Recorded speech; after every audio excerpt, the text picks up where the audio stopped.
Isn't he? It is 8:25 and you're listening to BBC Tea's Breakfast. I simply cannot wait to take over the recliners on a Saturday night. Me and Darcy do with our chocolate and Strictly. What more can a girl ask for? Two presenters, one show, and everything you need to know. BBC Tea's Breakfast with Neil and Amy. Weekdays from 6. Now, have you ever heard of Lyme disease? I've read about a couple of articles about this, actually, so I know a little bit. But would you even know what it was or how you could get it? It can have a devastating impact on people's lives. This worryingly new research shows Lyme disease, which is passed to humans by being bitten by these ticks, has increased rapidly across the UK. Now, officially, there are about 2,000 new cases a year, but a study of data from GPs is suggesting this could rise to more than 8,000 a year. Well, one of the high-risk areas across the BBC Tees area for Lyme disease is the North York Moors. Well, Lynn Pearson from Middlesbrough was bitten back in 2012 and she chatted to our reporter Louise Hobson about what happened. We were just out for the day, got back, realised I'd been bitten but didn't really take much notice of it. In the next few days, the bite became more infected.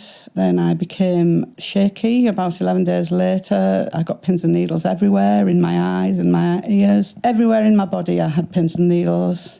I had high temperatures, I felt sick, I felt fatigued. Eventually went to the doctor a couple of weeks after I'd been bitten and she did tests. I'm still left with some issues, mainly nerve damage issues. I get pins and needles, particularly if I'm ill with something else, I get them in my face quite a lot and around my mouth and sometimes intermittently in my body, but very, very much less than I had before. Well, it's certainly a word of warning to walkers. Let's find out why. Let's speak to Dr. Sandra Pearson from the Lyme Disease Action. Good morning, Dr. Pearson. Good morning. Hiya. First of all, just explain to us, for people who are not across this, what Lyme disease is and I guess how you get it. Well, Lyme disease is a bacterial infection that can be passed to people by the bite of an infected tick, as you've said. And it's called a zoonotic infection because there is a reservoir for the bacteria in nature, mainly small rodents like mice, ground-feeding birds. So it's difficult to actually eradicate from an area because of that. And how do you know if you've got it? Well, it's if you've had a tick bite, basically a rash can develop about 3 to 30 days at the tick bite site or elsewhere on the body. Only about 50 to 60% of people get that early telltale sign, though. And so I think, as Lynn was saying, what she experienced was just a period of illness after a tick bite. So flu-like symptoms, general aches and pains, headache, things like that. It's important to increase awareness as we're doing now. So if people and if their doctors think of this, then of course it's on the radar then and it makes it a bit easier. The problem is that in that early window period, sort of in the first few days and weeks after a tick bite, the blood tests which aim to pick up Lyme disease, i.e. whether a person's infected, are really quite unreliable, only about 50% accurate. And that's a shame because that's the time when treatment, if it's given with antibiotics, is most effective. So we do need better tests. And it's difficult for doctors because although, as you say, Lyme disease is becoming more common, it's still not very common.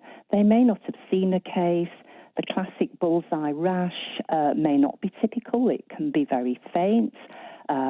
Patients often ignore the rash because it doesn't itch and it's generally not painful. And later on, the symptoms can overlap with a whole range of other conditions. And the problem is then if it's left untreated, weeks and months down the line, the bacteria can actually spread from the bite site to the nervous system, to joints, the heart, eyes, and actually make people really very debilitated and unwell. And a certain proportion of people, if left to go that far, actually have continuing symptoms that can have quite an impact on their quality of life. Do you know, it sounds really, really scary, that does, really does. Thank you very much to Dr. Sandra Pearson there from Lyme Disease Action for talking us through some of the symptoms and a little bit more about the disease. And as we said there's warnings that it is becoming rife, really, a warning of increases in cases in our region, particularly on the North Yorkshire moors.